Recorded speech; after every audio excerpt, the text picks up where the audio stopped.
Arratsaldeon, señoras y señores, bienvenidos a esta segunda parte del informativo correspondiente a este miércoles 27 de julio.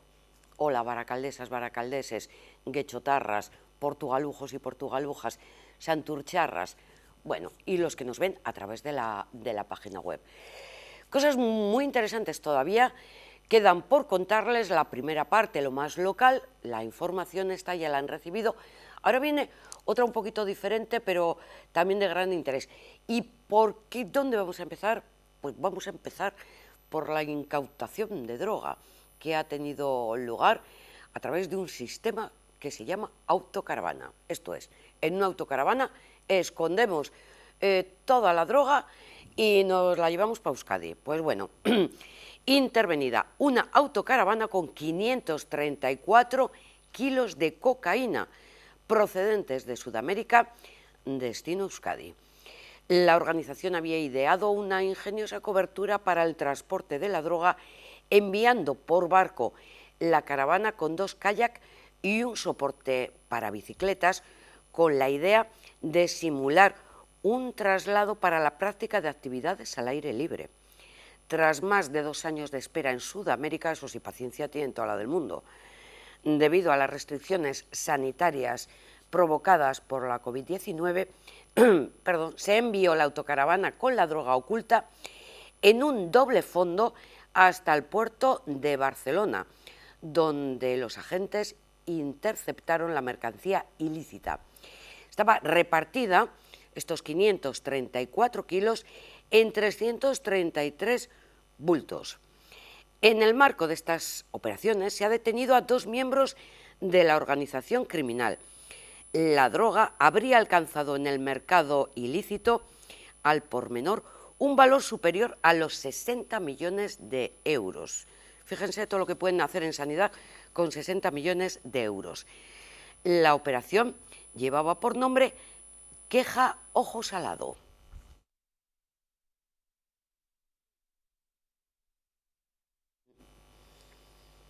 Bueno, la verdad es que intentan ingeniársela, pero bueno, al final han sido detenidos y la droga incautada, 60 millones de euros con eso. Bueno, sí, lo peor es que lo compra, pero bueno. Esto por parte de la Policía Nacional y la Agencia Tributaria, que han sido las que han procedido a esta incautación y detención. Por otro lado, tenemos al jefe político de la Ertzaintza, al vicelendakari y consejero de Interior, Josu Erkoreka. Bien, qué raro, qué raro lo que voy a decir. Ha reconocido que hay un aumento en un 48% de las agresiones sexuales durante el primer semestre de este año con respecto al año 2019. No solo de las agresiones sexuales, también ha habido un aumento de los robos y otro tipo de delitos. Él lo achaca también a que se interponen más denuncias que antes. Vamos a escucharle y luego comentamos algunos de los aspectos que dice Josu Erkoreka. Bueno, a ver, es cierto que el verano que contribuye a que la gente, por el clima, por el buen tiempo, esté en la calle, pues favorece o propicia la multiplicación de los delitos, ¿no? Es cierto, ¿no? Hombre, no me atrevo a hacer un vaticinio de lo que está siendo o puede acabar siendo el verano, desde el punto de vista delictivo. Sí puedo decir que por lo que respecta, digamos, al conjunto del año, al primer semestre del año, lo que hemos detectado es que se registra un cierto incremento en algunos delitos. Había una cierta expectación sobre cuál iba a ser la conducta de la sociedad vasca desde el punto de vista de la criminalidad a partir del momento en el que desaparecieran las restricciones, ¿no? A partir del año 2022, ya sin restricciones, sin las limitaciones que hemos vivido en los 2 años inmediatamente anteriores con ocasión de la pandemia, cuál iba a ser la conducta de la sociedad, ¿no? Y lo que hemos apreciado en el primer semestre es que esa expectación pues se está traduciendo en un incremento, sobre todo en algunos tipos delictivos, ¿no? Incrementan los tipos delictivos relacionados con las lesiones, hay mucha pelea en la calle, los delitos contra el patrimonio, sobre todo los delitos con componente violento, con violencia en las personas y con fuerza en las cosas, y hemos detectado también un incremento de los delitos contra la libertad e indemnidad sexual, ¿no? Un incremento notable que nos obliga a prestar atención y a despertar un poco, a encender un poco las alertas por lo que se refiere a lo que puede ser la conducta en relación con este tipo delictivo a lo largo del verano. Porque si tomamos como referencia el año anterior, el año 2021, pero seguramente con más fidelidad el año 2019, que fue el último año en el que vivimos con normalidad, el anterior a la pandemia, vemos que los delitos contra la libertad e indemnidad sexual han crecido por lo que respecta al primer semestre del año, tanto en relación con 2021 como en relación con 2019. En relación con 2021, estos delitos han incrementado un 20%. Pero es que en relación con 2019, que fue el último año que tuvimos normalidad, digamos, sin restricciones de ningún tipo, han incrementado un 51%. Un 51%. Y si centramos el foco concretamente en las agresiones sexuales, que son, digamos, los tipos más graves, el incremento se ha producido en un 31% aproximadamente en relación con el año pasado, pero en un 48% en relación con el año 2019. Por tanto, tanto los delitos genéricos contra la libertad sexual como las agresiones sexuales específicas han experimentado un incremento notable durante estos años, ¿no? Que esto puede permitir, que pueda sospechar, que pueda permitir anticipar, digamos, un incremento también de este tipo de delitos a lo largo del verano, no lo sé. Lo que sí hay que decir en relación con este tipo de delitos es que aunque las denuncias incrementan notablemente, probablemente lo que experimenta un incremento más claramente no sea tanto el número de delitos como el número de las denuncias. ¿Por qué? Bueno, en relación con lo que es la actividad criminal de las sociedades, siempre planea la idea, el concepto de la delincuencia oculta, ¿no? De las cifras ocultas de criminalidad, ¿no? Que son aquellas que no aparecen, no afloran, porque no se traducen en denuncias y por tanto no se conocen oficialmente, pero existen, ¿no?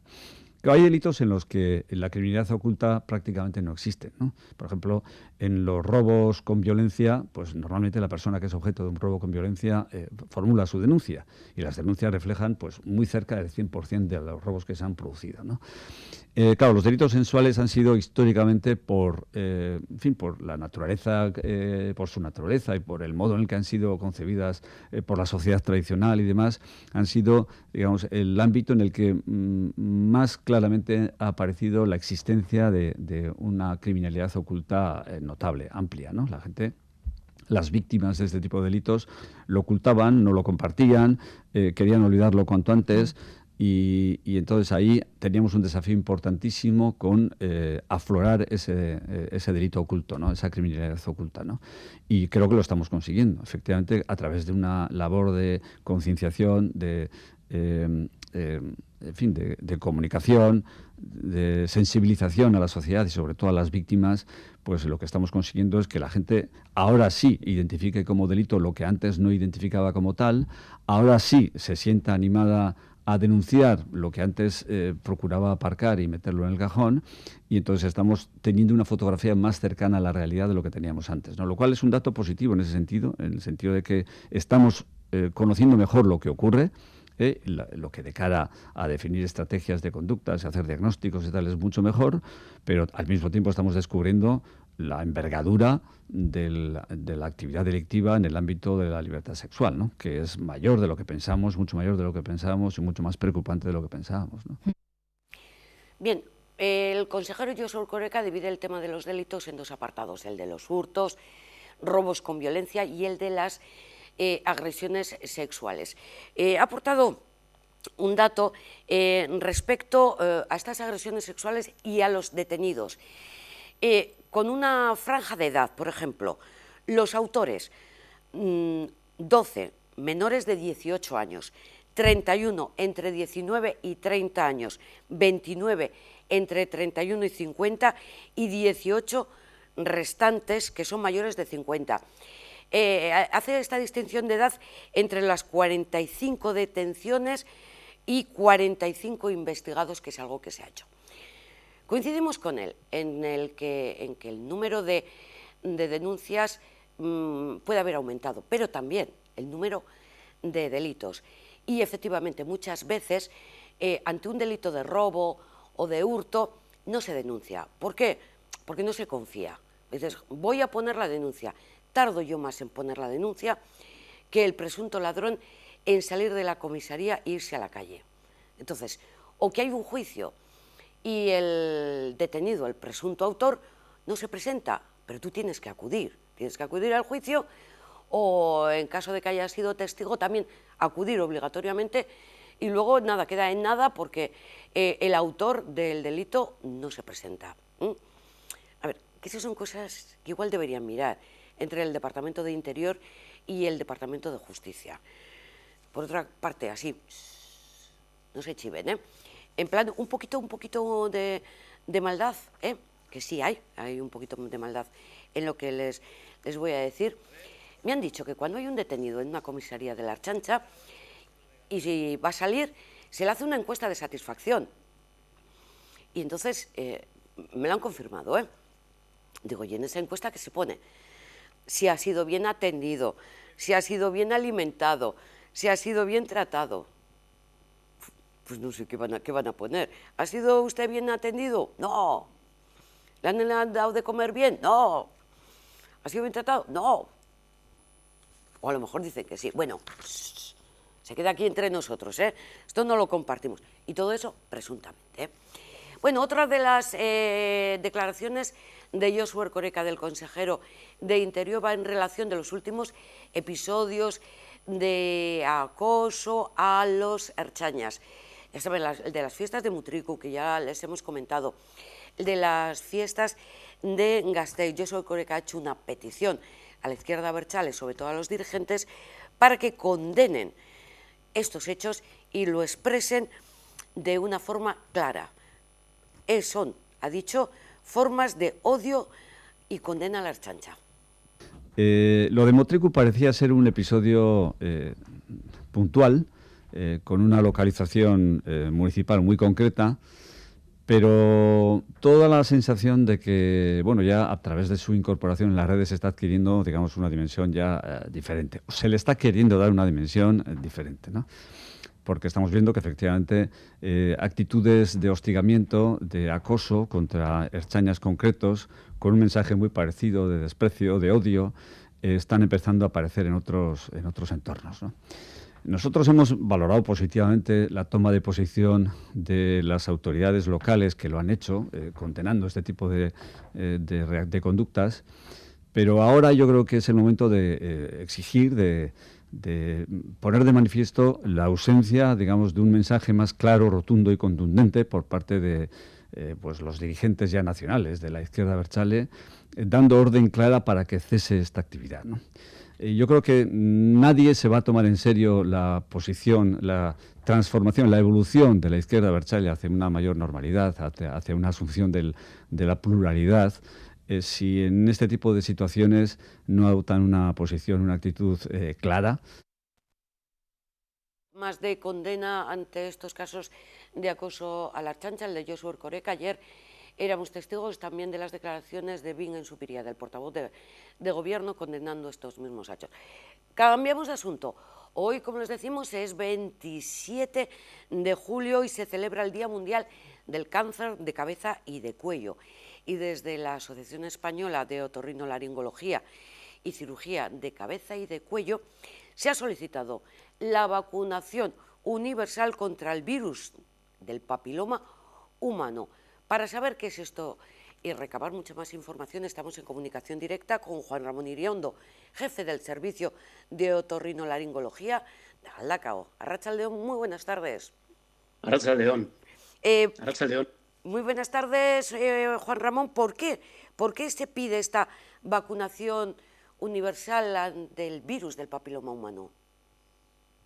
Bueno, fundamentalmente porque se ha visto que hay una alta incidencia en gente no fumadora de cáncer en orofaringe. Para entendernos, podemos decir en la amígdala y en la base de lengua.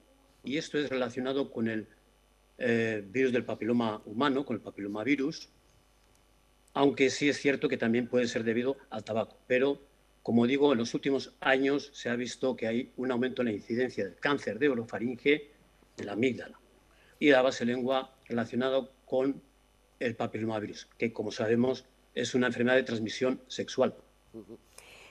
Para que todos entendamos, ¿es como el cáncer de boca o el cáncer de garganta? Bueno, el cáncer de cabeza y cuello incluye todos estos cánceres, el cáncer de boca. Este es cáncer de garganta, podemos decir, para que nos entendamos todos. La orofaringe es la garganta. Y el cáncer de cabeza y cuello también comprende el cáncer de laringe y otros tipos de cánceres, en el que sí hay que recalcar que el principal factor de riesgo sigue siendo el tabaco. Pero, repito, que en los últimos años está cobrando especial relevancia o importancia el virus del papilomavirus relacionado con el cáncer de garganta y en la base de lengua. ¿Es una petición a la que se suman los pediatras? Sí, así es. Como está relacionado también el papilomavirus con el cáncer de útero en las mujeres, pues se hace una petición especial para que haya una vacunación ya general a toda la población. Empezando, y de hecho algunas comunidades ya lo han recomendado, en niños, en chavales de 11 y 12 años, aparte de las mujeres.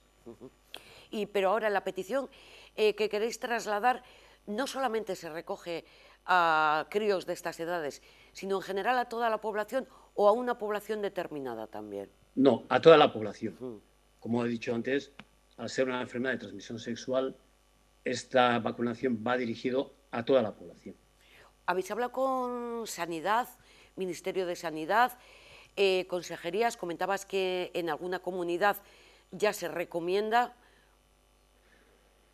En nuestra comunidad todavía no sé si hay, desconozco este dato, pero sí que en Cataluña se va a empezar a realizar este mismo curso escolar la vacunación en los chavales de sexto de primaria.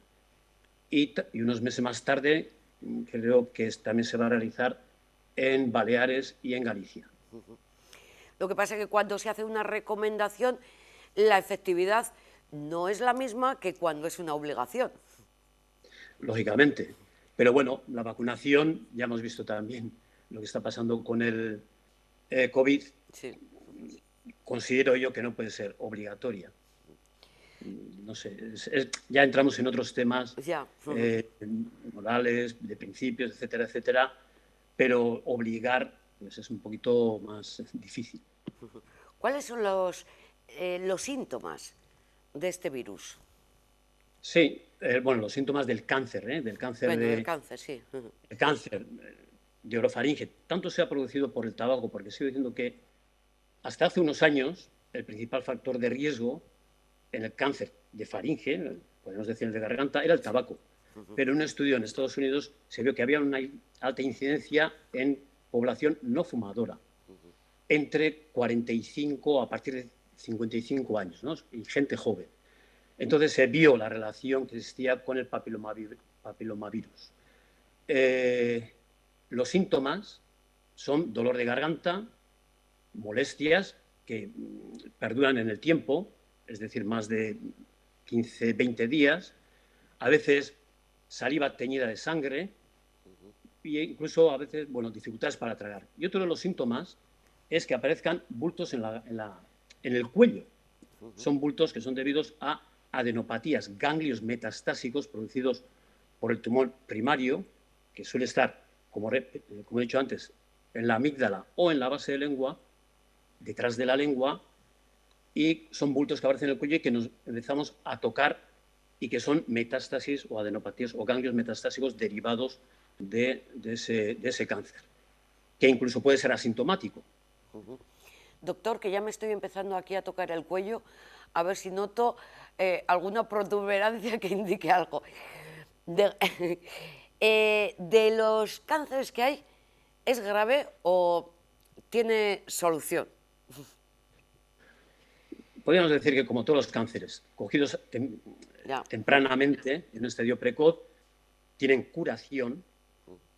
Solución tenemos mucha probabilidad de solucionar los problemas, pero cuanto más avanzado es más difícil de curar. Sí es cierto que es un cáncer con alta morbilidad. ¿Qué quiere decir esto? Que tiene, sea cual sea el tratamiento que utilicemos, el tratamiento está basado fundamentalmente en la cirugía, en la quimioterapia, en la radioterapia y a veces la suma de las tres, tiene una alta morbilidad, es decir, tiene secuelas.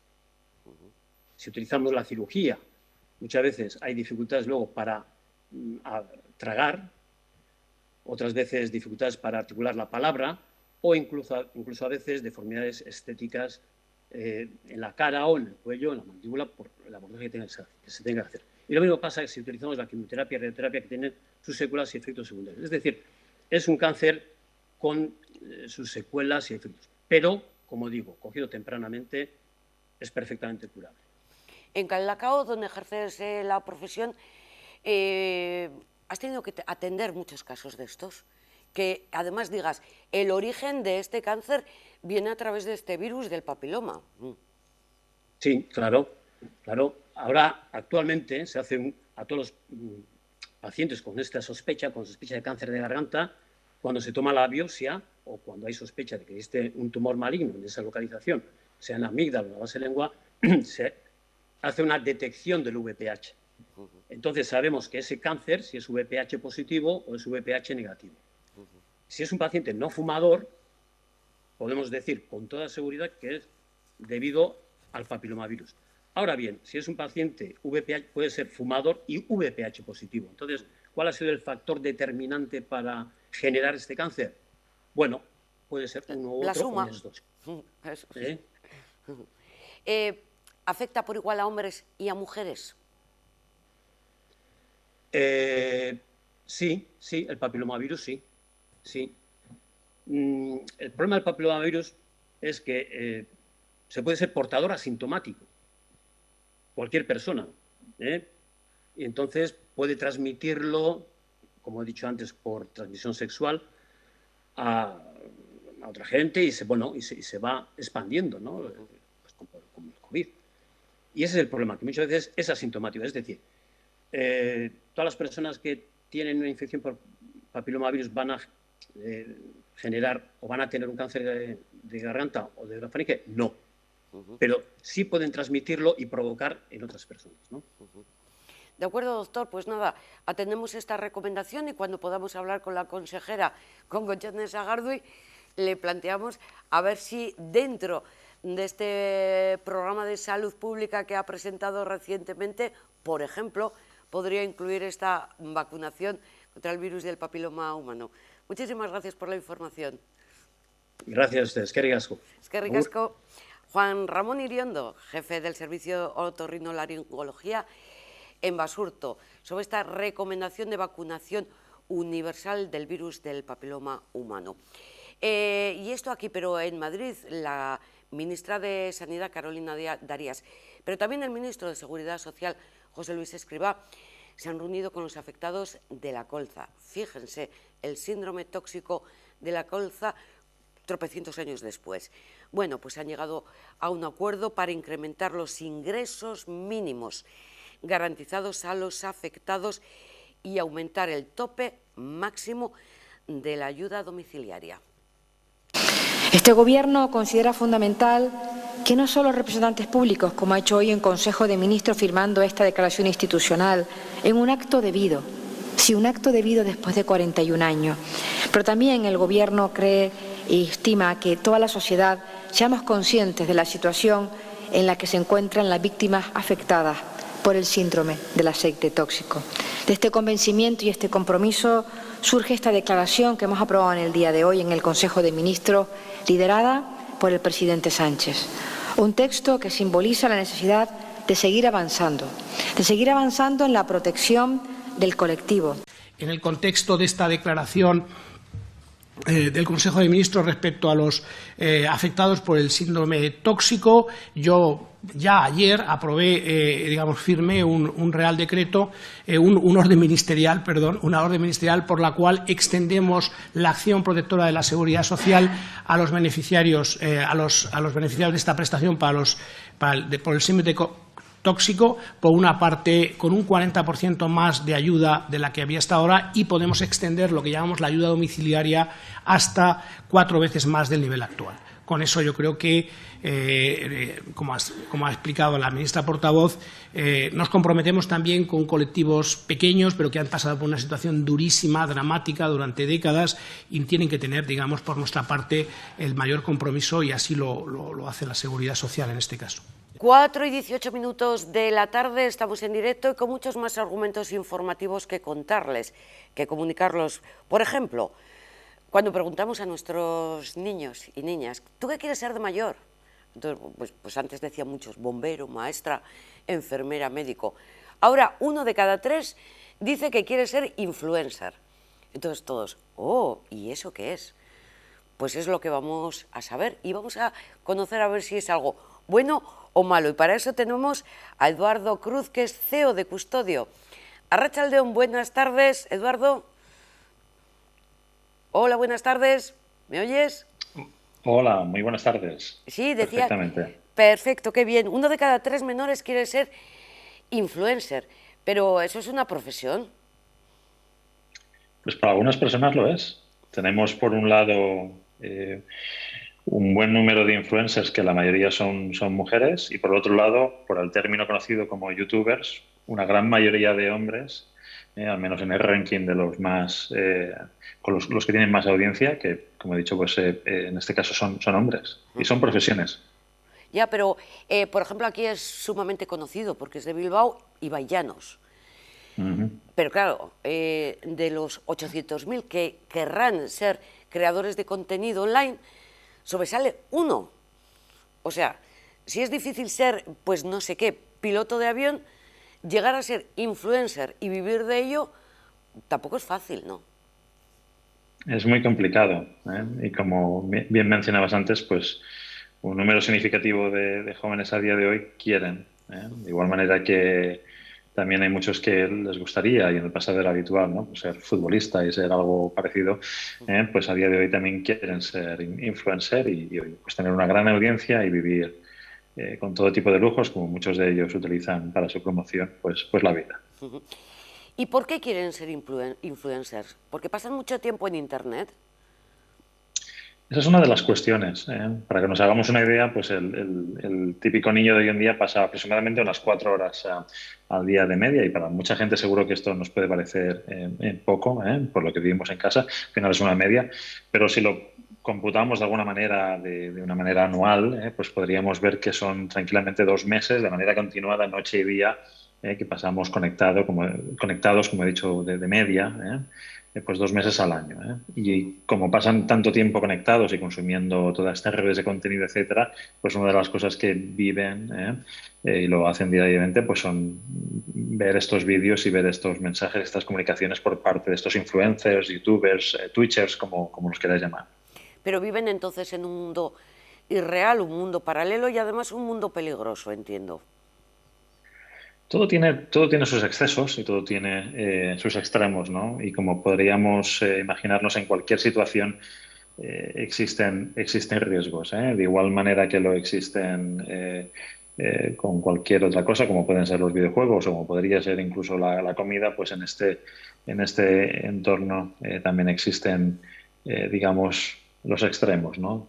Poco es malo, ya que alguien que no está en la cultura actual o no tiene incluso acceso a Internet sería un potencial problema incluso de analfabetismo, y en exceso pues estamos hablando de algo que probablemente le está afectando a su vida personal y al logro de sus objetivos personales, familiares, etcétera, etcétera, y por lo tanto es un riesgo claro de no estar en la vía adecuada para ser una persona independiente y capaz en la vida, Entonces todo en exceso o todo en sus extremos tiene sus connotaciones negativas. Pero hay otro tipo de riesgos, ¿no? Esos riesgos de la no privacidad, de el enseñar y contar algo que no se debe hacer.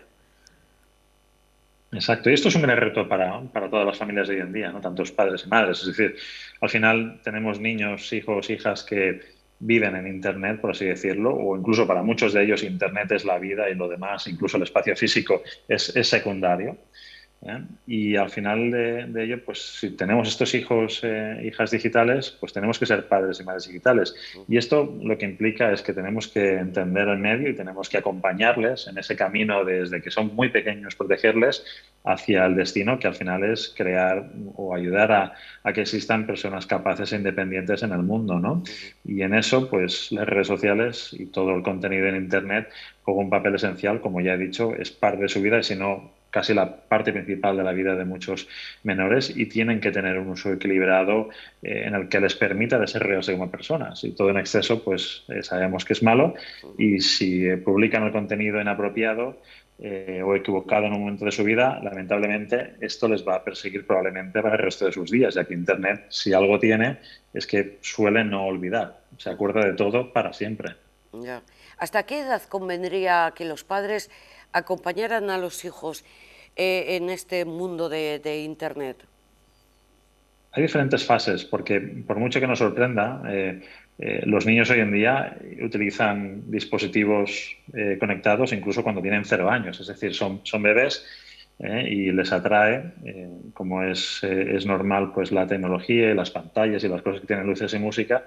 Y muchísimos padres, yo me incluyo, pues a un bebé le dejas un teléfono y juega con él y curiosea y no pasa nada. Sí. Lo que quiero decir con esto es que esto empieza tan temprano como cuando acaban de nacer, prácticamente, y continúa para el resto de sus días, o al menos en el mundo actual así es. Lo que sí vemos es 3 fases bien diferenciadas, ¿no? Y es decir, estos niños que tienen menos de quizás de 7 años aproximadamente, donde el uso de Internet suele ser por dispositivos compartidos, es decir, alguien en la familia les deja uno bajo unas reglas, pues oye, mírate estos vídeos 20 minutos antes de ir a la cama o cualquier historia así, con lo cual tienen un uso de los dispositivos que no es independiente, no tienen un dispositivo propio, y en una segunda fase lo que sí vemos es que sí que los tienen, ¿no? Entonces, en esa primera fase lo que es muy importante cuando son pequeñitos es que tengamos un entorno seguro, es decir, un entorno que de igual manera si en casa tenemos unas escaleras no las dejaríamos abierta para que no se caigan por ellas y sufran un daño físico, pues en Internet tampoco sería normal que les dejásemos un uso ilimitado con acceso a cualquier cosa que en Internet. Como sabemos, pues para bien o para mal en Internet hay de todo y un niño pues no tiene por qué, y sobre todo a estas edades tan cortas, acabar en el sitio equivocado. Con lo cual limitar el espacio, es decir, crear un entorno seguro para el dispositivo, puedes ver estas 2 webs o puedes utilizar esta aplicación y ya, pues sería lo adecuado. En la segunda fase, cuando ya empiezan a tener un dispositivo que quizás es de propio uso, uso personal, y esto es algo que empieza tan temprano como a los 7-8 años, suele ser generalmente destinado al videojuego, lo que es importante es que ya empezamos a inculcar lo que son unas reglas básicas de uso, la higiene del uso de los dispositivos. De igual manera que les decimos, oye, come bien y estudia mucho y lávate los dientes todos los días, pues de igual manera que hacemos esto que es tan higiénico y tan básico, también tenemos que hacerlo con los dispositivos digitales y el uso de Internet. Es decir, esto se usa así para esto y no tiene que entrar en conflicto ni con la vida en casa, ni con la vida en el colegio, ni con la vida con tus amigos. Y luego vemos una fase ya tercera y última, cuando ya son pues adolescentes, donde tienen un uso del dispositivo completamente privativo y muy vinculado a la comunicación con los demás. Y ahí, evidentemente, lo que has comentado antes, no podemos crear unos hijos donde no tengan un sentido común sobre qué hacer con el contenido. Me saco una foto, me saco un vídeo, digo cualquier cosa en Internet y la he liado para el resto de mi vida. Eso no puede pasar y hay que acompañarles y es un continuo hasta que ya no son nuestros hijos, son personas adultas que probablemente van a vivir independientemente y exitosamente en la vida. De todas formas, en estos 3 grupos de edad o en cualquiera de ellos, hemos visto que cuelgan fotos o crean un contenido y lo meten en redes sociales.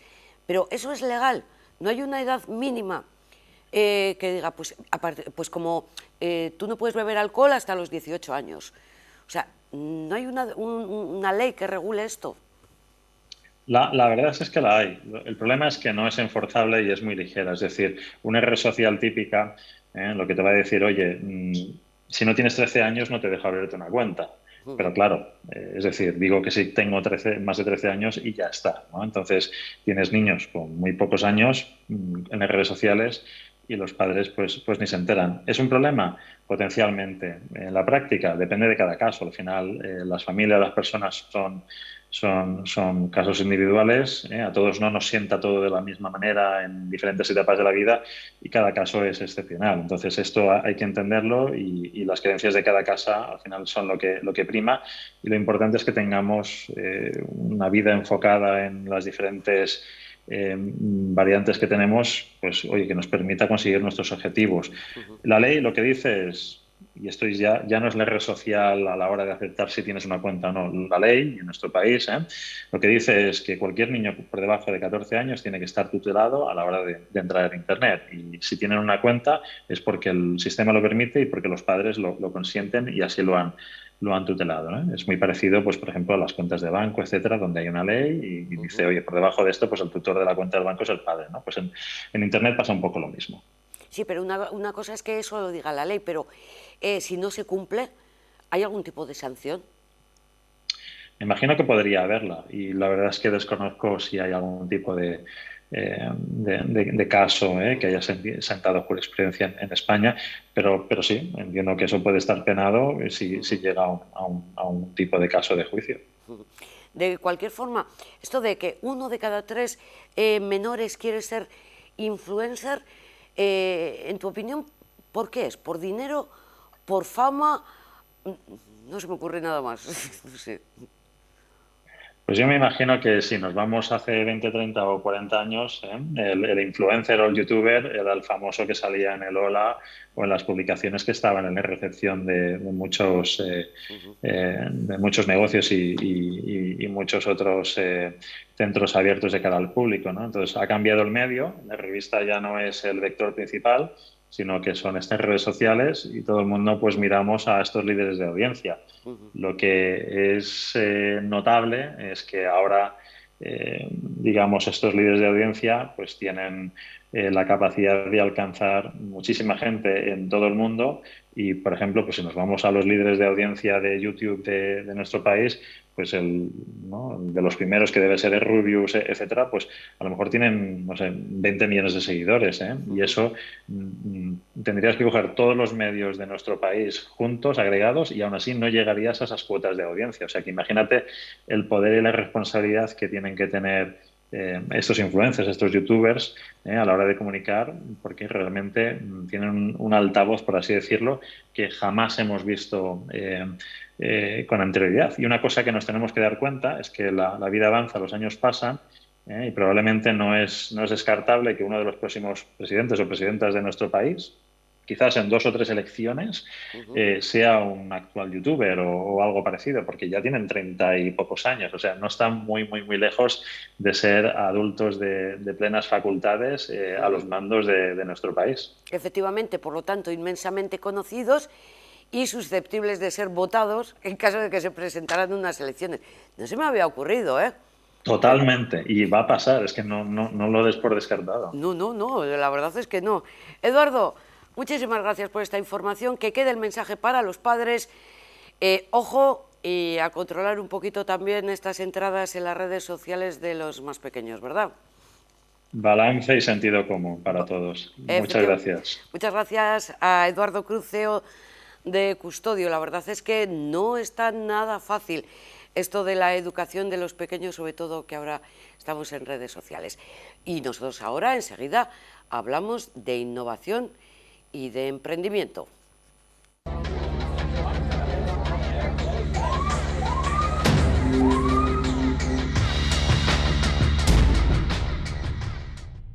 Esta es la sección Vizcaya Emprende, en el que conocemos a nuestras pymes, nuestras startups.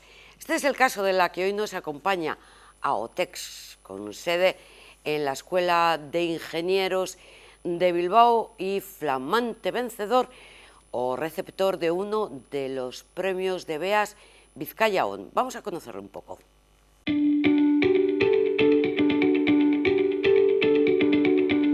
Premio ON Vizcaya 2022. Proyecto Creación de Empresas. En AOTEC somos expertos en ofrecer soluciones fotónicas a los procesos industriales. El objetivo de nuestra tecnología basada en sensores ópticos es llevar a la industria la digitalización de los procesos y conseguir así una producción más eficiente y sostenible. AOTEC surge como un spin-off del Grupo de Fotónica Aplicada de la Universidad del País Vasco. Es por ello que contamos con un equipo altamente cualificado y especializado. Actualmente tenemos 3 líneas de desarrollo de investigación. La primera, alimentación. La segunda, aeronáutica, y la tercera, junto al Grupo de Fotónica Aplicada, desarrollamos biosensores. Para el sector alimentario hemos desarrollado la plataforma ONIR, una plataforma formada por sensores ópticos basados en espectroscopía del infrarrojo y una plataforma IoT. En dicha plataforma se visualizarán y se almacenarán los datos de los productos alimentarios. Además, se generarán informes y alarmas sobre la calidad de los mismos. En su conjunto, la plataforma ONIR va a ser capaz de monitorizar la producción alimentaria en tiempo real y en la propia línea de producción, desde la llegada de materias primas hasta el producto final. Por lo tanto, va a conseguir una producción alimentaria más sostenible y eficiente. Para el sector de la aeronáutica hemos desarrollado un sistema AOTT-TC. Este sistema está formado por varios sensores de fibra óptica que permiten la realización en tiempo real y con gran precisión de los parámetros tip clearance y tip timing de motores aeronáuticos. Estos parámetros son fundamentales en el diseño y desarrollo de motores con un menor consumo de combustible. Por lo tanto, más eficientes, más ecológicos y más seguros. También estamos trabajando junto al Grupo de Fotónica Aplicada de la Universidad del País Vasco en el desarrollo de una innovadora línea de biosensores. Estos sensores se caracterizan por su alta sensibilidad, especificidad, bajo tiempo de respuesta y relativo bajo coste de producción. Nos dirigimos a un mercado muy amplio y diverso. Actualmente nuestros sensores tienen aplicación desde el sector de la aeronáutica a la alimentación o sector del agua, y uno de nuestros principales objetivos es seguir llevando la fotónica al resto de sectores industriales. En 2022 comenzaremos la comercialización de nuestra plataforma ONIR. Además, seguiremos con nuestros proyectos de I+D para proporcionar soluciones innovadoras a cualquiera de los problemas que puedan surgir en los entornos productivos.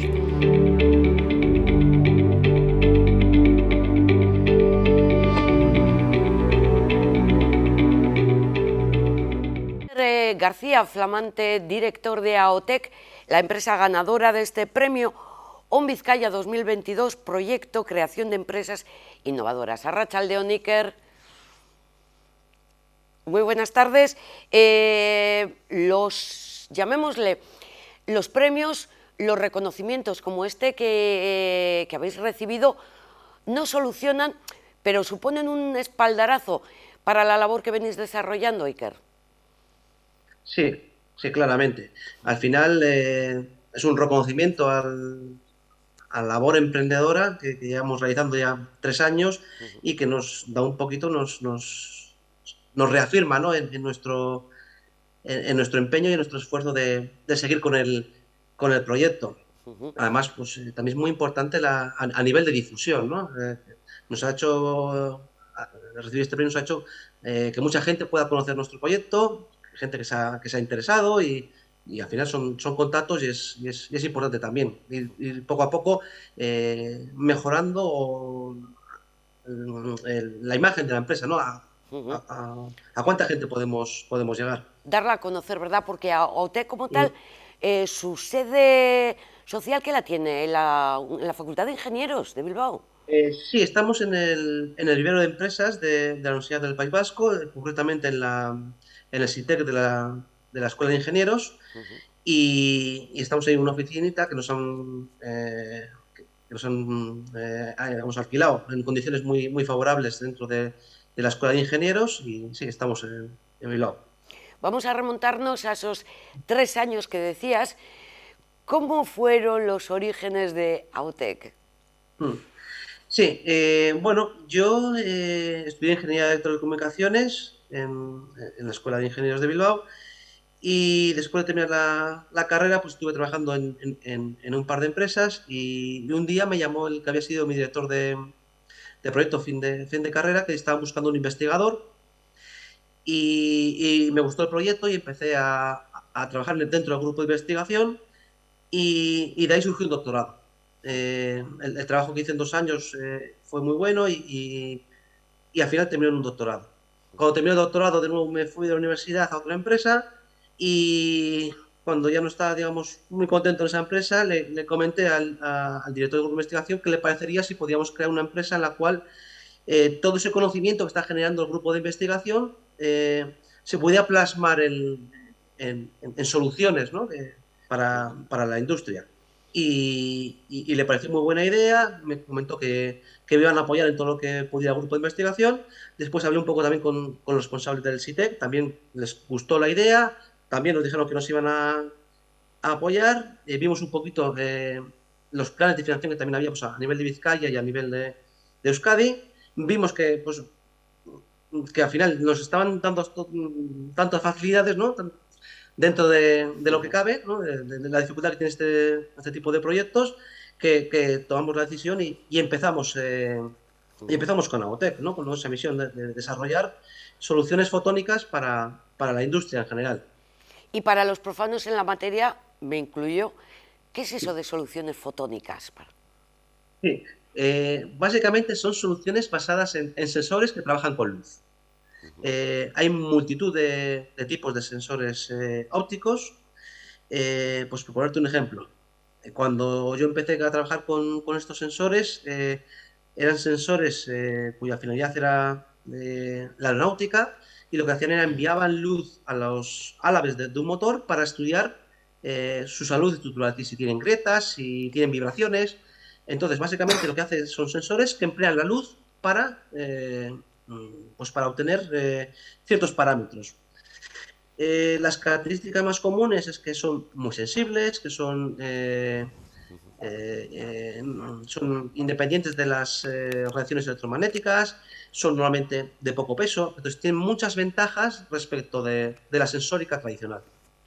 De todas formas, Iker, escuchándote digo, un territorio tan pequeñito como Vizcaya, dando estos conocimientos y estas aplicaciones que nos estás explicando al mundo entero, bueno, hay que reconocer la labor investigadora, el talento y demás, ¿no?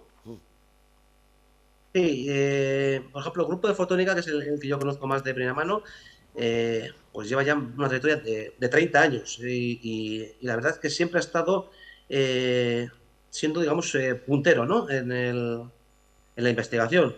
Entonces, al final, este grupo ha ido creciendo poco a poco y la verdad es que hay tanto a nivel de alumnos de doctorado como los profesores que forman el grupo, pues es un grupo realmente que tiene una estructura sólida y que está generando mucho conocimiento, ¿no? De ahí la inquietud de ir un poquito más allá con las aplicaciones reales de estas tecnologías.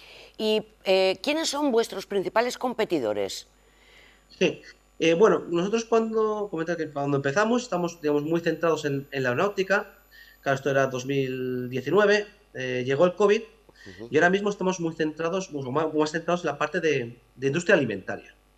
Entonces, para la industria alimentaria hemos desarrollado un producto que es lo que llamamos la plataforma ONIR, que lo que hace es va caracterizando en la propia línea de producción y en tiempo real los productos alimentarios. Por ejemplo, contenidos en grasa, contenido en proteína, humedad, ¿no? Diferentes procesos.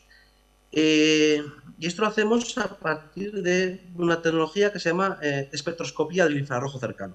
Básicamente enviamos luz a la leche, por ejemplo, y con un algoritmo de inteligencia artificial somos capaces de predecir estos valores que te he comentado, ¿no? Pues grasa, proteína, lactosa. Esto, digamos, es una tecnología que a nivel de laboratorio lleva ya pues 40, 50 años instalada. Lo que nosotros aportamos es el llevarla a la propia línea de producción, de tal forma que tienes datos en tiempo real que te permiten ajustar esa producción para evitar tener producto fuera de especificaciones. Entonces, competidores, pues hay grandes multinacionales que han desarrollado esta tecnología, pero, pues por ejemplo, pues, decirte FOSS, ¿no? Que es igual la referencia en este aspecto, pero hay otros como Bruker o como Gucci, pero claro, ellos tienen un problema, que es que los equipos que han hecho son equipos muy generalistas, que te valen tanto para alimentación como para química, como para biocombustibles. Entonces son equipos muy caros que en la industria alimentaria es muy difícil encontrar a una industria de tamaño medio que se pueda permitir el instalarlos. Entonces nosotros lo que hacemos, esa tecnología la hemos personalizado, la hemos customizado para la industria alimentaria, para ofrecer precios más asequibles y que realmente se implante esta tecnología que creemos que puede ser muy beneficiosa a nivel de eficiencia y también de sostenibilidad de la producción alimentaria, que es uno de los retos que hay a corto plazo. ¿Y quién nos ha comprado ya la plataforma esta Aunir de alimentación? Ahora mismo estamos terminando la fase de validación y nuestra idea es poner al mercado a final, pues, el último trimestre de este año. Actualmente hemos realizado ya 3 proyectos piloto que han sido, pues, unos financiados con proyectos europeos dentro de por ejemplo, una convocatoria que se llama S3 Food, que son una financiación que se llama financiación en cascada. Entonces, en este proyecto lo que hemos hecho ha sido instalarlo en una industria láctea asturiana y lo que hacemos es caracterizar la leche de tal forma que ellos ajustan la receta para producir sus postres, ¿no? Los yogures, los flanes, conociendo de antemano la cantidad de grasa, de proteína que tiene la leche que utilizan como materia prima. Ellos son capaces de ajustar las cantidades de los ingredientes para que al final sus yogures siempre tengan la misma cantidad de grasa o siempre tengan la misma cantidad de proteína. Otro proyecto piloto que hemos hecho ha sido a través del Pain 4.0 con la empresa Okin, en la cual estamos caracterizando en línea la masa de pan que ellos después utilizan para producir su pan. En este caso, por ejemplo, estamos midiendo en línea pues, humedad, contenido en proteína y contenido en sal. Y tenemos otro proyecto financiado por la convocatoria AI del Ministerio, el Mineco, en el cual colaboramos con 3 empresas gallegas también relacionadas con la panadería, una que fabrica galletas, en la cual estamos monitorizando tanto la harina como materia prima, como los procesos de amasado, de tratar de determinar el punto óptimo de amasado para ser más productivos, ¿no? Es decir, no tiene sentido estar amasando durante 30 minutos cuando sabes que el minuto 23 has terminado ya está la masa homogénea.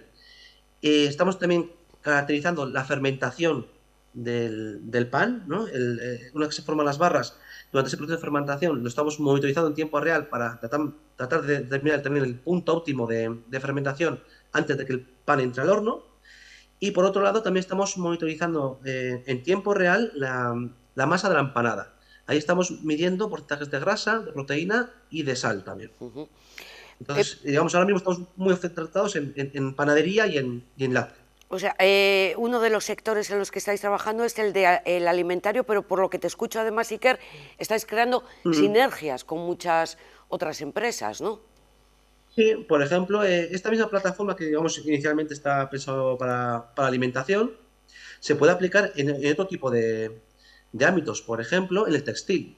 En el textil estamos haciendo unos estudios de viabilidad para determinar, por ejemplo, el origen de las materias primas, el origen del algodón, por ejemplo, verificar que ese algodón realmente viene de donde viene, verificar que una tela tiene la composición, pues tiene tanto por ciento de algodón, tanto por ciento de otro tipo de acrílico, ¿no? Que realmente la tela que dice que tiene tantos porcentajes realmente los tiene. Se puede aplicar en la industria química, por ejemplo, para monitorizar baños químicos que tengan las concentraciones de los componentes en concentraciones adecuadas para ese proceso.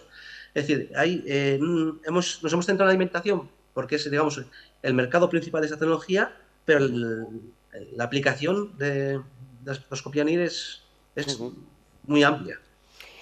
Primera línea de investigación en la que habéis trabajado, la aeronáutica, que entiendo que seguís con ella.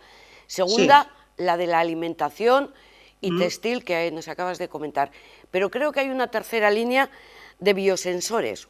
¿Olé? Eso es, sí. Eso es una... digamos que está en los inicios, ¿no? Todavía esta línea. Colaborando con el grupo de fotónica, hemos desarrollado conjuntamente un primer prototipo de biosensores para detectar en agua pues, proteínas, bacterias. Concretamente hemos hecho uno para detectar una proteína que es la isocima y para detectar E. coli en agua. Entonces este proyecto, digamos, está en una fase todavía pues, muy de laboratorio, muy inicial, pero los resultados están siendo buenos y la verdad es que si conseguimos evolucionarla y pues, te puedes imaginar, ¿no? El prototipo ahora pues está no es muy robusto, bueno... Hay que ir mejorándolo. Eso es, digamos que estar en un nivel, pues eso, hemos validado la idea que se puede hacer, pero ahora hay que desarrollarlo y llevarlo a terrenos superiores para ver si somos capaces de algún día llevarlo al mercado. Y la verdad es que son muy sensibles y están dando resultados muy buenos. Pero todo este proceso de investigación requiere dinero. Al final, sí. En todo ello, que se verán los frutos en un futuro, pero ahora lo que tenéis que hacer es invertir. ¿Hay dinero para inversión? ¿Tenéis ayudas? Sí. En la primera etapa de la empresa, tanto a nivel de BEAS como del SPRI, pues tuvimos, no recuerdo la cantidad exacta, pero hay 2 programas que son la creación de empresas innovadoras en BEAS y Ekinchaile en SPRI, que nos supusieron una inyección importante, ¿no? Aparte, digamos, de lo que invertimos los promotores, nos ayudó bastante este apoyo de BEAS. Lógicamente, después también hemos conseguido, ya te comento, unos proyectos pequeñitos a nivel europeo para los biosensores, que se han acabado el año pasado, pero lógicamente cuando vas a evolucionar estos productos se necesita inversión. Ahora mismo estamos buscando una colaboración con SIC Capital Vizcaya y Capital Riesgo del País Vasco, y estamos explorando diferentes alternativas con inversores, ¿no? Lo que pasa es que por nuestra filosofía, vamos a decirlo, no es fácil encontrar inversores que quieran apostar por proyectos a largo plazo, como nosotros proponemos, ¿no? Muchos inversores lo que quieren es, oye, yo invierto en tu startup, pero en 5, 6, 7 años quiero venderla. Quiero resultados. Eso es, quiero vender la startup, que hagas una internacionalización y recuperar ellos la inversión, ¿no? Y nosotros eso no lo vemos ahora mismo como una opción, ¿no? Lo que nos interesa es, oye, me gusta tu idea, me gusta tu empresa, quiero ser socio, quiero invertir en tu empresa y vamos a tener, pues ya veremos de aquí a 8, 10, 12, 15 años si hemos conseguido hacer hemos conseguido crecer lo suficiente para crear una empresa potente y ya tendremos beneficios algún día si realmente lo hacemos bien. No estamos buscando ese, digamos, corto plazo, ¿no? De buscar un éxito, por así decirlo. Es lo que el Venture Capital realmente está buscando. Iker, ¿cuántos promotores comenzasteis con el proyecto y son todos de ingeniería? Realmente, como promotores como tales, empecé yo con mi suegro, ¿no? Empezamos nosotros 2 solos. Realmente mi suegro tiene un papel, digamos, de inversor, porque ya está jubilado. Lo que se nos aporta son muchos contactos y bueno, pues que ha dirigido empresas durante 35 años, ¿no? Entonces esa experiencia a la gente que venimos de la universidad, aunque yo haya tenido ya una experiencia laboral en empresas, pues nos sirve de mucho, ¿no? Al final de la universidad salimos muy preparados desde el punto de vista técnico, pero desde el punto de vista de gestión y comercial, pues la verdad es que no nos engañar, tenemos carencias. Entonces ese apoyo es fundamental. Ahora mismo seguimos nosotros, ya te digo, estamos buscando algún tipo de inversor más que con carácter de socio, que nos ayude un poco a traccionar el proyecto. En cuanto a personal, pues ahora mismo estamos 5 personas ya y los perfiles son todos ingenieros, vamos. Hay un ingeniero y un bioquímico. Para la parte de biosensores, un bioquímico. Qué importante, ahora que decías lo de tu suegro, es tener una persona, un senior. Nosotros los llamamos seniors, en definitiva, porque esos tienen todos los conocimientos, tienen una mochila muy amplia y en la espalda y ayudan muchísimo. Sí, porque se han visto en muchas situaciones ya, han metido la pata ya antes que tú, entonces, bueno, por lo menos si en vez de meter la pata 3 veces puedes meterla solamente 2, pues siempre, claro, lógicamente esa experiencia que tienen siempre va a ser de gran ayuda. Por lo que comentas, Iker, ¿veis el futuro a largo plazo? Los rendimientos económicos o los beneficios a largo plazo. Necesitáis mucha fuerza de voluntad para aguantar este largo plazo y además que venís de un COVID casi recién montada la empresa. Sí, la verdad es que esto nosotros lo vemos como una carrera de fondo, ¿no? al final, cuando desarrollas igual otro tipo de soluciones más, digamos, basados en software únicamente, ¿no? Esto es software, pues, típico software que se desarrolla en la nube, que es más tipo de aplicación o un e-commerce, cosas así que pueden ser más rápidas, que se puede traccionar de forma más rápida, pues igual los resultados se ven un poco más a corto plazo. Pero cuando haces soluciones que tienen una parte de hardware, que tienes que validar primero en laboratorio, después en condiciones reales, después ya tienes, digamos, que conseguir esas ventas, ¿no? Porque al final, claro, no es lo mismo vender una suscripción de 100 euros al mes que vender un aparato que cuesta 30.000 euros. Entonces, las propias empresas, cuando hacen esa inversión, tienen que estar convencidas de que esos 30.000 euros que se gastan realmente les va a retornar en beneficio, ¿no? Digamos que el proceso de venta es mucho más largo y complicado que otro tipo de tecnologías. Entonces, sí, nosotros vamos con una carrera de fondo en la cual vamos dando pasos, ¿no? Poco a poco, y que en algún momento sí que es cierto que tendremos que despegar. Pero esa parte de validación tecnológica de nuestra tecnología es mucho más lenta que en otros casos. El principal problema con el que os hayáis encontrado desde los orígenes, porque al principio todo es muy bonito, camino de rosas, luego poco a poco vais viendo que esto aquí hay que trabajarlo, pero un gran problema al que habéis tenido que hacer frente. Sí, yo creo que el mayor problema tiene que ver con la validación de la tecnología fuera del laboratorio. Al final, cuando pones tus dispositivos en una empresa real, pues cambios bruscos de temperatura, hay vibraciones, hay gente que pasa por allí. El otro día tuve que ir dejó de funcionar un dispositivo del proyecto de Asturias, y era porque se había desconectado. Pues un cable. Pues alguien igual cogiendo otra cosa ha cogido, pasado por allí, y claro, no funciona, y cuando vas ahí te das cuenta que un cable está desconectado, ¿no? Al final, en el laboratorio está todo muy controlado, todo funciona más o menos bien. Entonces, la validación en condiciones reales de la tecnología es la más...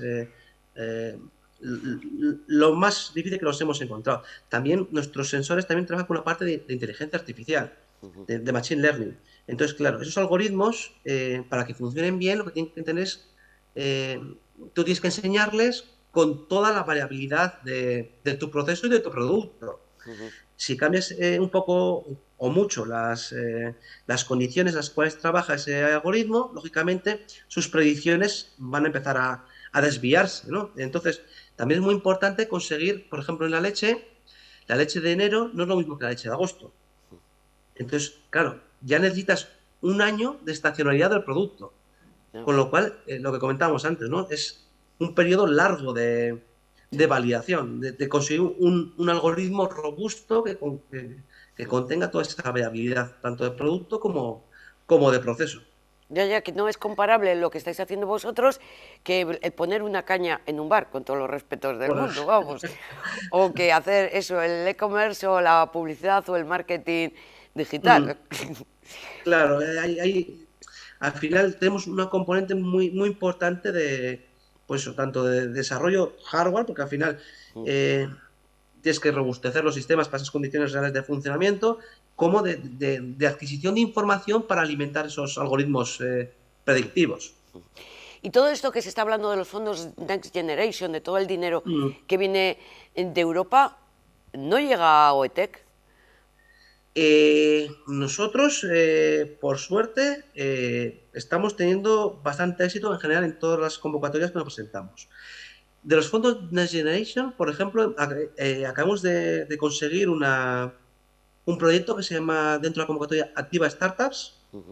Nos han concedido un proyecto de unos 30.000 euros para colaborar con una empresa como Cidacos, en La Rioja, para intentar monitorizar su producción. Entonces, está recién concedido, o sea, no hemos ni empezado bueno, realmente creo que todavía no es ni oficial, ¿no? Que han dado la resolución preliminar, pero yo creo que esta semana ya harán la oficial. Entonces, sí que, digamos, no están llegando en tanto como nos venden, ¿no? Esa porrada de miles de millones que se dice, pero vamos, sí que están saliendo cosas adicionales a lo normal.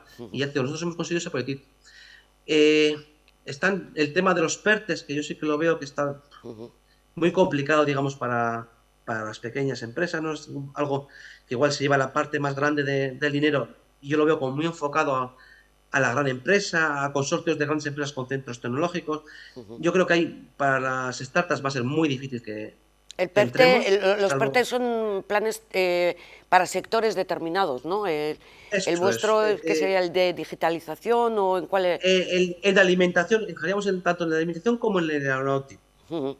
Entonces, claro, hay mucho dinero, pero es lo que te digo, claro. Ya, se va a las grandes. Es muy difícil, eso es muy difícil para una pequeña empresa entrar en un consorcio, salvo, por ejemplo, que vayamos de la mano de alguno de nuestros posibles clientes, pero realmente son presupuestos gigantescos los que hay que presentar. Claro, nosotros, pues al final, si somos 5 personas, pues el presupuesto que podemos presentar es un presupuesto pues pequeñito. No podemos presentar un presupuesto de 5 millones de euros, porque no podemos asumir esos gastos ahora mismo. Entonces, esos PERTE los veo muy enfocados a la gran empresa y no sé si después realmente se formen esos consorcios, si realmente vamos a tener nosotros, las startups y las pymes tecnológicas, cabida en esos consorcios. Ahí está la duda. El término de internacionalización, ¿os dice algo? ¿Lo tenéis en mente ahí a corto, medio, largo plazo? Como máximo a medio. Es decir, ahora a corto plazo, digamos que sería empezar a comercializar la solución en la zona, digamos, de influencia nuestra, sería el norte de España, por así decirlo, desde Galicia hasta Navarra, que es la zona donde tenemos bastantes contactos. Para el año que viene extender al resto de España y a pensar como muy tarde en 2024 internacionalizar. Sí, es algo que para nosotros es estratégico, porque al final es lo que te va a dar crecimiento, ¿no? No nos podemos limitar en mercado, tenemos que pensar en ir fuera seguro. Iker, pues muchísima suerte. Aprovecha también a descansar, que es lo que tiene el verano, ¿no? Hay que aprovechar un poquito para cambiar el chip y seguro que mientras estás de vacaciones a Iker se le va a ocurrir cualquier otra nueva idea, otro nuevo proyecto, otra nueva línea de investigación, no me cabe la menor duda. Pues intentaremos descansar sobre todo y como tú dices, la mente nunca termina de descansar de todo y puede que surja alguna idea. Esa es la clave del espíritu emprendedor. Un beso muy fuerte para Iker García, director de Autec, una startup súper innovadora, surgida también de la Universidad del País Vasco, de la Facultad de Ingeniería, ya lo ha explicado él, ingeniero en telecomunicaciones, pero es que qué mentes más privilegiadas tenemos. Esta es nuestra aportación hoy, Vizcaya Emprende, y este es el momento en el que Iker además recogía el premio en estos reconocimientos Vizcaya On. Hortxe ba, Iker García, socio, fundador y CEO de Advanced Optical Technology, Autec. Eskerrik asko, Iker, eta zorionak.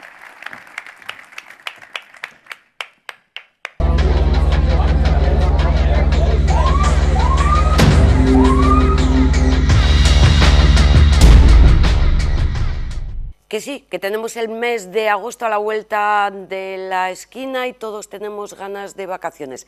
Además, hoy hemos conocido por el Observatorio de Turismo Emisor que el 89% de los españoles tienen previsto viajar este verano. Muchos lo harán por la península, pero otros muchos también van a viajar al extranjero. Y nos preguntamos, porque venimos de la COVID, pero hay otras muchas enfermedades también, ¿somos conscientes de lo que necesitamos cuando vamos a viajar desde el punto de vista de salud? Pues nos hemos puesto en contacto con una doctora para que nos informe y nos ayude. Así que, Pilar Fernández Montesinos, doctora, perito médico y miembro de Doctoralia. Arratsaldeon, muy buenas tardes. Hola, muy buenas tardes. Que tenemos tantas ganas de viajar que nos olvidamos de esto del tema de salud, en general, ¿no? Es algo que no tenemos en cuenta a la hora de iniciar un viaje. A veces sí y otras no. Quiero decir, a veces cuando se hace por medios oficiales, tipo agencias de viajes, entonces sí que enseguida nos hacen recomendaciones, pero es verdad que cuando vamos por libre podemos estar un poquito despistados. Por ejemplo, pues vamos a ayudar a todos nuestros vecinos a que tengan en cuenta determinadas cuestiones. Por ejemplo, antes de iniciar un viaje, ¿qué hay que preparar? Yo recomendaría que miraran en la página web de Sanidad, en el Ministerio de Exteriores, o en el Ministerio de Sanidad, por ejemplo. Ahí podrían ver recomendaciones según el país que vayan a visitar, por si tiene una legislación donde incluya vacunas obligatorias. Y al margen de todo eso, pues preparar algún botiquín, algo de emergencia. Siempre que se puedan llevar algún antihistamínico por si se resfrían, por si tienen un ataque de alergia, alguna pomada por si tienen rozaduras, clorexidina, gasas, tiritas, por si hay algún tipo de herida, que puedan desinfectarla adecuadamente. Y bueno, sobre todo tener en cuenta si se tiene algún tipo de enfermedad crónica o se usa alguna medicación, ser precavidos. Uno puede empeorar, no por estar de vacaciones, la salud también va a estar de vacaciones. Si se usa una medicación, hay que tener en cuenta que hay que llevar esa medicación no solo para los días en los que viajemos, sino preparada también para los imprevistos, por si acaso perdemos un vuelo y tenemos que quedarnos unos días más. Y luego tener en cuenta también lo del pasaporte COVID, que hay muchísimos países, casi todos, que lo solicitan para la entrada. El botiquín, por tanto, debe ser obligatorio, aunque sea para que nos vayamos al pueblo. Lógicamente, yo lo recomendaría. Sí, incluso ¿verdad? Si te vas de excursión al monte, una herida tapada y desinfectada a tiempo nos quitaría muchos problemas. Es verdad, lo metemos en la mochila, tampoco nos ocupa tanto. Un poco de agua oxigenada, yo no sé si ahora se usa eso o... Bueno, ahora hay formatos mucho más fáciles y el agua oxigenada a veces es un poco dañina. Sí, Entonces preferimos quizá la clorexidina, porque vienen botecitos muy chiquitines en formato de spray que ni siquiera gotea, no mancha, es comodísimo, lo puedes llevar en el bolso de mano, en el equipaje de mano cuando vas en un avión porque tiene muy poquitos mililitros. Entonces, yo siempre recomendaría algún formato así. Has comentado el tema de las vacunas y esto es muy importante cuando se viaja al extranjero. Tenemos que informarnos, no sé, si alguien va a África o no sé, a cualquier país latinoamericano, conocer cuáles son las vacunas obligatorias ¿podemos viajar sin darnos esa vacuna? Lógicamente el consejo sería que no. No, porque además hay países que sí que requieren el certificado internacional de vacunación. Por ejemplo, si se va a viajar a algún país de América del Sur, algunos de ellos, por ejemplo Brasil o algunos países de África, sí que van a exigir que llevemos este certificado internacional de vacunación con la vacuna para la fiebre amarilla. En otros países, por ejemplo Arabia Saudí, peregrinaciones a la Meca y todo esto, requieren que se haga una vacunación completa para la meningitis meningocócica. Entonces, estos certificados internacionales de vacunación se emiten en Sanidad Exterior, pertenece al Ministerio de Sanidad. Esto se puede solicitar cita para ver a un médico en cualquier ciudad, capital de provincia o ciudades importantes de cada comunidad. Y allí nos asesorarán, nos dirán cuáles son las vacunas que son obligatorias, cuáles son las vacunas que son no obligatorias pero bien recomendables. En algunos países de África, aunque no sea obligatorio, la vacunación contra la meningitis también sería muy importante, o incluso contra la hepatitis B, que en España se nos vacuna, pero hay personas que no reaccionan adecuadamente a esa vacuna y no tienen inmunidad suficiente. Entonces ellos, de forma personalizada y viendo la historia clínica y el sitio donde se va a viajar, hacen un consejo personalizado, valga la redundancia, sobre lo que debe realizarse antes de iniciar ese viaje y sobre lo que es obligatorio. Pero claro, para todo esto, además, sobre todo este tema de las vacunas, hay que ser muy previsor. Quiero decir, no vas a marchar mañana y darte hoy la vacuna. Esto tiene que pensarse con tiempo, ¿no? Claro, tendría que ser para países sudeste asiático, África o el sur de América. Sí que recomendaría que con un mes de antelación se contacte o bien con un médico que entienda de este tipo de enfermedades o bien con Sanidad Exterior. Si el viaje va a ser de muy larga duración, por ejemplo por trabajo, entonces sí que recomendaría que fuera con más de un mes, o sea, con mes y medio por lo menos, para poder recibir todas esas vacunas y no todas a la vez. Luego también hay que tener en cuenta que hay personas que no pueden recibir la vacuna de la fiebre amarilla, que es de las pocas que son obligatorias, tipo embarazadas en el primer trimestre, inmunodeprimidos. Entonces hay que tenerlo en cuenta pues, para estar bien y que no nos tengamos que quedar en las puertas del avión. Ya. Y además es que cada vez estamos oyendo enfermedades nuevas. Ahora lo de la viruela del mono. Entonces, yo no sé si para eso hay una vacuna. Si yo voy a viajar a Congo, pues ahí hay muchos casos, ¿Para eso hay vacuna o cómo podemos ir preparados para no coger la viruela del mono, por ejemplo? Esa se me ocurre ahora. Sí, vamos a ver, se dice que las personas vacunadas, no sé si era hasta los nacidos en el 75 están vacunados contra la viruela, y entonces esta vacuna ya confiere una inmunidad bastante alta. Los demás, pues deberían preguntarlo a ver cuál es el protocolo actual en sanidad exterior, y ahí, como le decía antes, se hace una valoración de esa persona en particular con sus condiciones y con el viaje que van a realizar. ¿Estas mismas recomendaciones, Pilar, son efectivas también para los niños? ¿Para un viaje en familia? O claro, los adultos, pero también los niños. Esto no se lo podría decir porque siempre me he dedicado a los adultos. Yo soy internista, entonces siempre he visto a personas a partir de los 15 años. Entonces no se lo sabría decir con total seguridad y preferiría no mojarme. Es verdad, esto lo dejamos apuntado para un pediatra, ¿verdad? Y si sí, no, yo creo que sí. Y si no, que digan, bueno, pues a los niños los dejáis en casa y disfrutáis de un viaje sin niños. Esto es una broma, claro, lógicamente. Bueno, esto antes de partir. Ahora, cuando estamos ya de vacaciones en nuestro destino, ¿qué recomendaciones sanitarias debemos de tener en cuenta?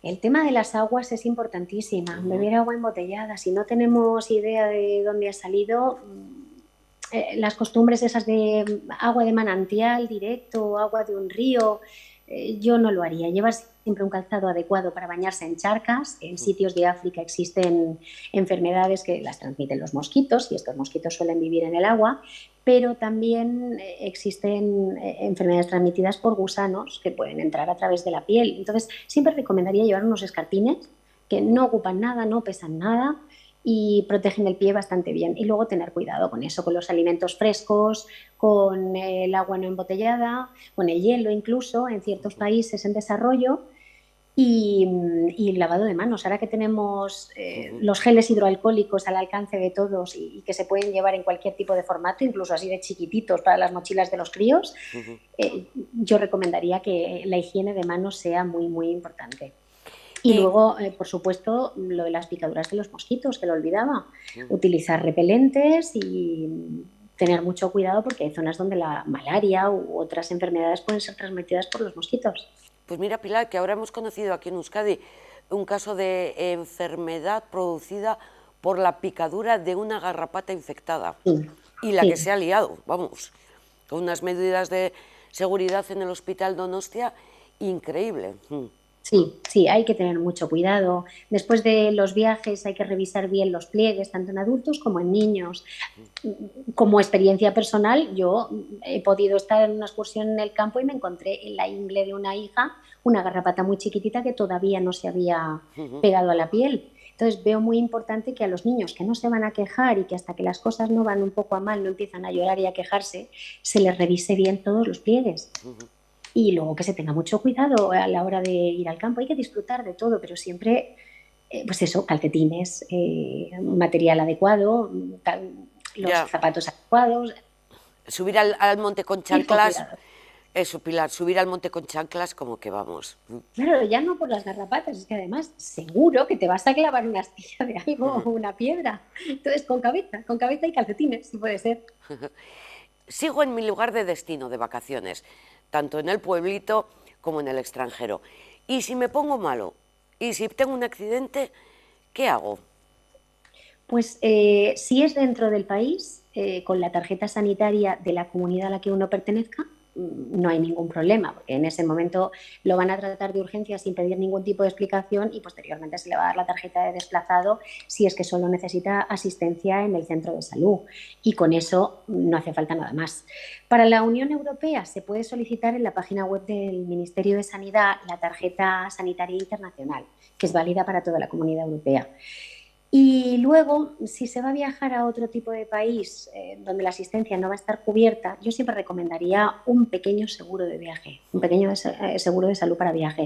Suelen estar incluidos cuando contratamos un viaje en una agencia de viajes y tener ahí algún convenio y que sea muy barato, pero es que nos puede librar de muchas cosas, porque no sabemos las condiciones sanitarias de los sitios a los que vamos y no sabemos tampoco los precios, que en muchos casos pueden ser desorbitadísimos, simplemente por poner una antitetánica y hacer una cura. Entonces, podemos prevenir bastante si contratamos un seguro antes.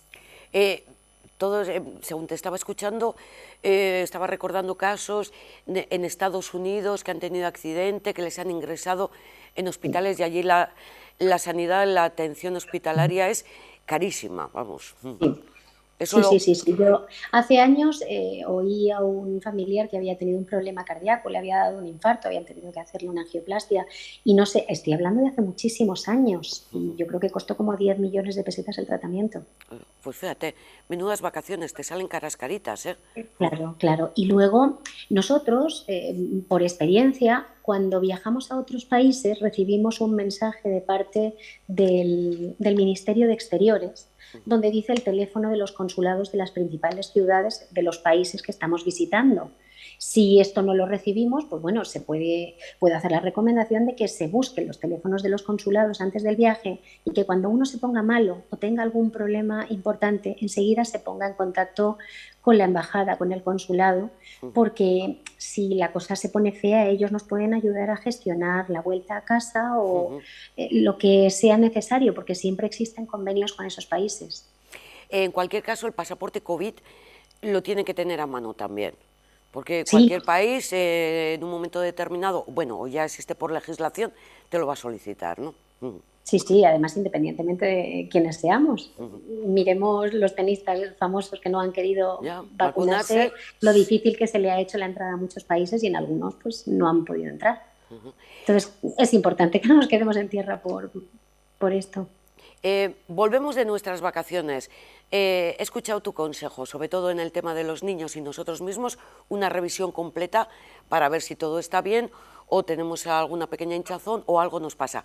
¿Alguna otra recomendación ya a la vuelta? Pues en el caso de las picaduras de garrapata, los síntomas no suelen ser inmediatos. Puede haber como un pequeño síndrome febril, pero que luego empiecen otros síntomas tipo artritis, o sea, inflamación de articulaciones, una fiebre, un dolor abdominal a veces, o la fiebre amarilla se llama amarilla porque la piel se pone de color amarillo, lo que produce es ictericia, o las diarreas y los vómitos. Todo eso podrían ser síntomas de que se ha podido uno contagiar de alguna enfermedad endémica de esos países. Entonces, naturalmente, si después de un viaje o coincidiendo con el mismo iniciamos un cuadro de fiebre, de diarrea, de dolor de algún tipo, sería muy importante no solo consultar con un médico, sino informar de que se ha estado en algún país tropical, en algún país subdesarrollado en los meses previos, porque a veces hay infecciones que son muy larvadas, muy lentas en su evolución y puede ayudar mucho al médico saber que ha habido una exposición. Y una consulta que nos hacían vía WhatsApp cuando hemos explicado que íbamos a tenerte con nosotros. Picadura de víbora, muy habitual por aquí, vamos, pongamos en las tierras de Castilla. ¿Qué hacemos cuando tenemos una picadura de víbora? Porque dicen, me tengo que llevar a la víbora a ver cómo hago.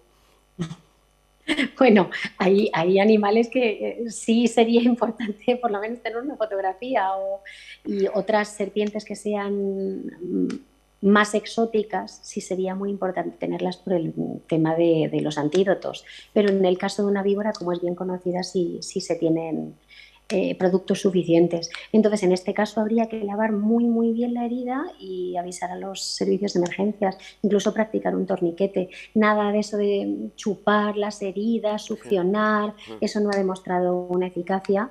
Entonces, avisar a los servicios de emergencias, practicar un torniquete y hacer un lavado muy abundante con agua y jabón.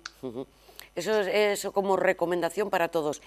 Se viaje fuera, se viaje internamente a través del Estado, nos vayamos a un pueblo, como decimos también, cuidado con esas cosas y avisar al centro sanitario.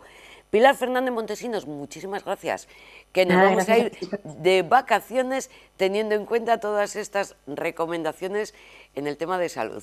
Gracias a ti, además. Gracias. Un beso muy fuerte, porque también hay que tener en cuenta todas estas cuestiones, ahora ya, que poquitos días quedan, que estamos a miércoles, jueves, viernes, vacaciones, agosto, que nos vamos, Bueno, pues hay que pensar también en los temas de salud. Nosotros también nos vamos a despedir en esta jornada de miércoles 27, pero antes de terminar el programa vamos con una nota de interés proveniente del Ayuntamiento de Bilbao porque ha aumentado su presupuesto para el Plan Renove de Vivienda en 175.000 euros. Con este dinero se pretende atender las solicitudes de mejora de accesibilidad para las personas mayores en sus viviendas. Vamos a escuchar a Iván Calderón, al concejal, explicar los pormenores. Si usted vive en Bilbao y necesita crear un sistema accesible o, lógicamente, ascensores, lo más habitual en su vivienda, pues atenta a estos consejos. Volvemos mañana. Gracias por su atención. Agur. Como sabéis, este año, desde el área de regeneración urbana, hemos convocado una tercera edición del Plan Renove de ayudas a pequeñas obras de rehabilitación en viviendas. Este plan, estas ayudas, se enmarcan en el Plan Municipal Bilbao 2022, que contaba con más de 6,5 millones de euros en ayudas, que contempla diferentes medidas para dinamizar la ciudad desde el punto de vista económico, cultural y social. Todo ello para salir un poco de la pandemia de la mejor manera posible, ¿no?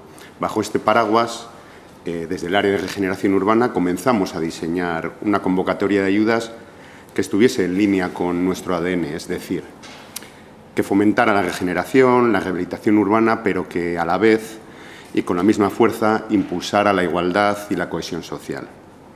Así es como nació el Plan Renove para pequeñas obras de rehabilitación en viviendas en el año 2020. En el 2021 fuimos un poco más ambiciosos y llegamos con esas ayudas a toda la ciudad y las ampliamos a 2 líneas, una para las obras de viviendas en general y otras dirigidas únicamente a personas mayores o con discapacidad, centrados en mejorar la accesibilidad de las viviendas de esas personas. Para el año 2022 abrimos la convocatoria con esas 2 mismas líneas de ayudas y con 800.000 euros de presupuesto. Pero ese dinero se ha agotado y os voy a hacer un balance de su distribución y su impacto. Pero también os voy a contar que vamos a ampliar la dotación presupuestaria para este programa. Por una parte, para dar respuesta a la alta demanda y, por otra, para atender sobre todo a las solicitudes de personas mayores o con discapacidad, para esas obras, como he comentado antes, de mejoras de accesibilidad, puesto que desde el área creemos que es en los más vulnerables en quienes tenemos que focalizar el dinero disponible. Os voy a hacer un breve resumen de esos 800.000 euros iniciales en ayudas que teníamos para el programa. Dentro de la línea general del Plan Renove, para reformas de vivienda se han destinado aproximadamente de esos 800.000 euros, 530.000, y lo que es la otra pata, el plan Egokitu para para mejoras de accesibilidad dirigido a mayores de 60 años y a personas con discapacidad, pues se han destinado prácticamente 270.000 euros. Y con ese montante global de ayudas, con esos 800.000 euros de ayudas otorgadas, se han movilizado prácticamente 5 millones de euros en obras y reformas en viviendas de Bilbao. Pero no solo eso. Además, hemos ido preguntando, encuestando a quienes se han beneficiado de las ayudas y un porcentaje de más del 20% de las obras no se hubiesen realizado si no llega a ser por ese pequeño empujón que les hemos dado con las ayudas.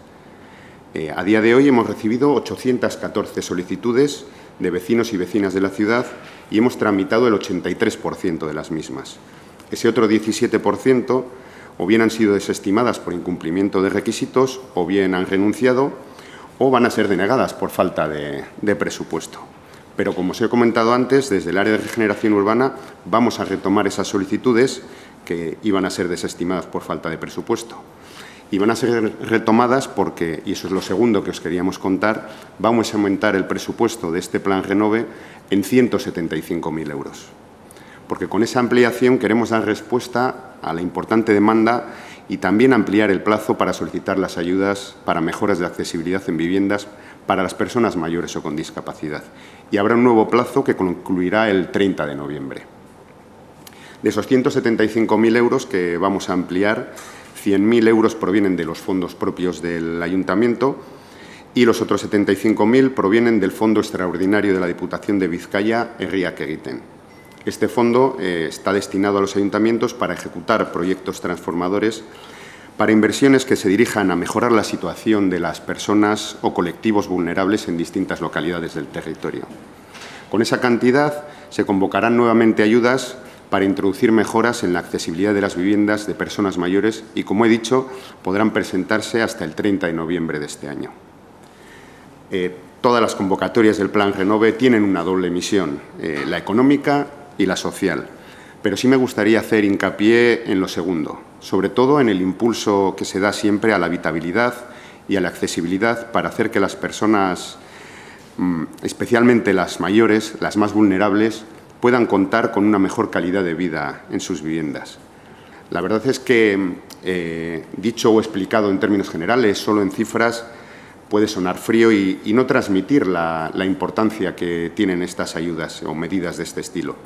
Pero, por poner un ejemplo, para una persona mayor el poder cambiar su bañera por una ducha o eliminar un escalón cambia muchísimo su vida y puede ser ejemplos como este los que marquen la diferencia entre poder seguir viviendo en tu casa o que no tenga unas condiciones de habitabilidad para que puedas residir allí y tengas que marchar. Por eso creemos importantísimo seguir poniendo el foco en cubrir estas necesidades que nos ayuden a que la ciudadanía avance en la calidad de vida. En términos generales, por centrarnos un poco en cómo se ha adjudicado el dinero de la convocatoria, las personas beneficiarias han podido financiar las obras de rehabilitación de su vivienda hasta un presupuesto máximo protegible de 6.000 euros, desde un mínimo de 1.000, a través de las dos líneas de subvenciones, una con un 20% de la inversión, con un máximo de 1.200 euros por vivienda, y la línea Egokitu con un 30% de inversión hasta un máximo de 1.800 euros. Obviamente ahora, con la ampliación presupuestaria, haremos un balance más completo cuando agotemos el nuevo presupuesto. Pero con los 800.000 que teníamos inicialmente, os puedo decir que la inversión media por obra en cada barrio ha sido de unos 6.200 euros y que los barrios donde más solicitudes e inversiones se han realizado han sido Santutxu, Deusto, Basurto y Txurdinaga. La mayoría de las solicitudes recogen más de un tipo de obras, aunque mayoritariamente lo que se han realizado son reformas de baño y obras de accesibilidad. Algo, como hemos reiterado, importantísimo para favorecer la utilización de estas estancias, de estas viviendas, por personas mayores o con discapacidad. Y sí que me gustaría terminar diciendo que para nosotras y nosotros lanzar este tipo de convocatorias y ver que se acogen con tanta positividad, con tan buena valoración, es toda una satisfacción para el área y para Surbisa, que al final es quien se encarga de gestionar las mismas, ¿no? Y sobre todo saber que estas pequeñas actuaciones dentro de una vivienda pues pueden marcar la diferencia y convertir una vivienda no habitable en un hogar.